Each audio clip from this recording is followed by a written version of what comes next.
का पोटेंशियल दिया हुआ है 2,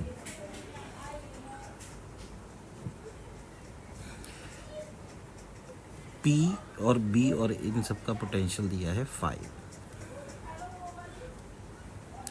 तो इसका मतलब कि अगर हम इलेक्ट्रिक फील्ड को देखें एक्स एक्सिस के अलोंग, तो वो D से A की तरफ होगी E1, और वाई एक्सिस में देखें तो B से A की तरफ होगी E2। तो ये बन जाना चाहिए 5 - 2 = E1 × 0.2, तो 3 = E1 × 0.2। तो E1 आ गया 30/2 यानी 15 न्यूटन पर कूलम्ब। इसी तरह से अगर वाई एक्सिस के अलोंग देखें तो 5 - 2 = E2 × 0.2, तो E2 आ गया 3/0.2 यानी 30/2 यानी 15 न्यूटन पर कूलम्ब। तो 15 इस तरफ, 15 नीचे की तरफ, तो नेट मिलाकर ये बन गया 15√2। तो इसका आंसर ये वाला हो जाएगा B। ठीक है, इसके बाद अगला क्वेश्चन है, ये देखो, इसमें लिखा है कि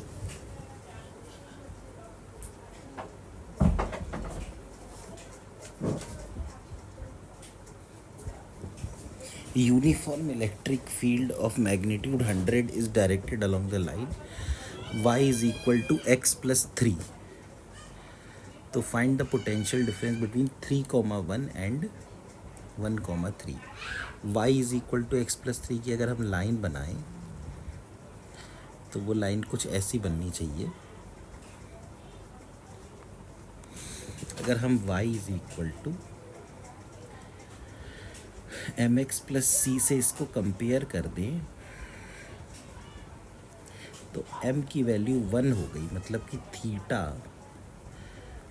हो गया 45 डिग्री। तो जो इलेक्ट्रिक फील्ड है वो एक्स एक्सिस से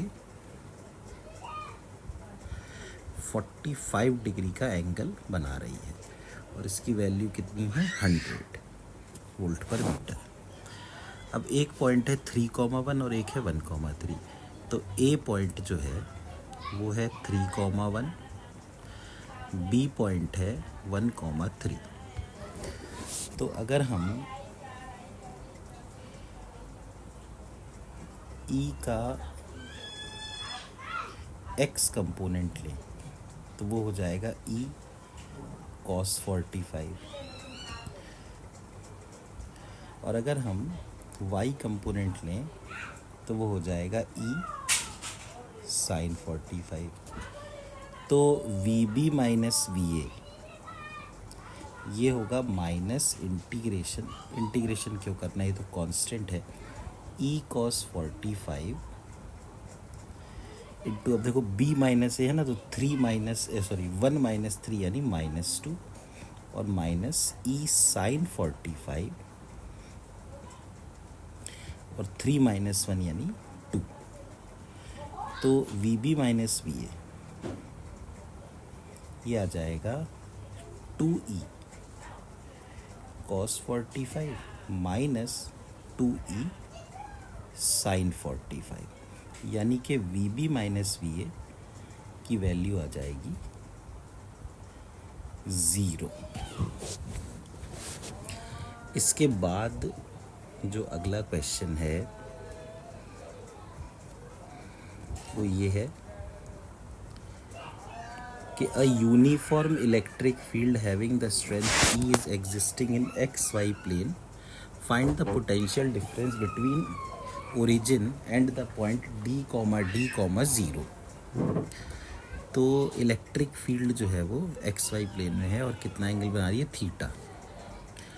तो अगर हम इलेक्ट्रिक फील्ड को देखें तो उसको लिख सकते हैं e cos theta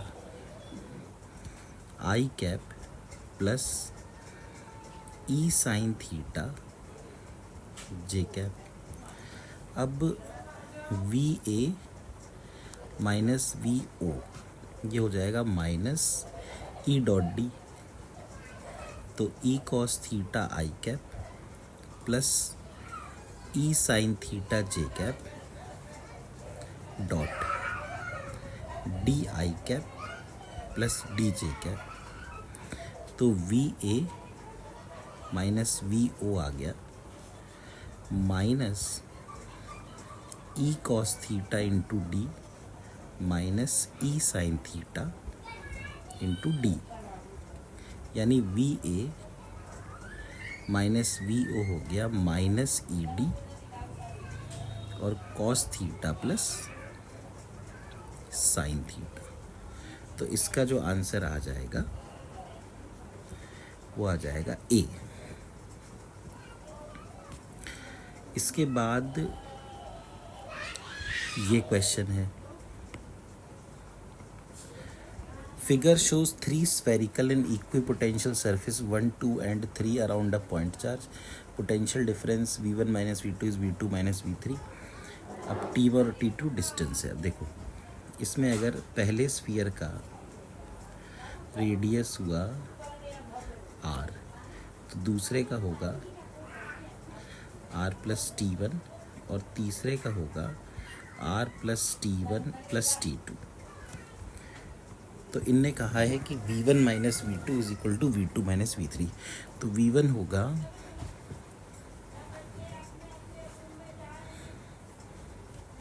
due to the charge Q K Q by R minus K Q by R plus T1 equal to K Q by R plus T1 minus K Q by R plus T1 plus T2।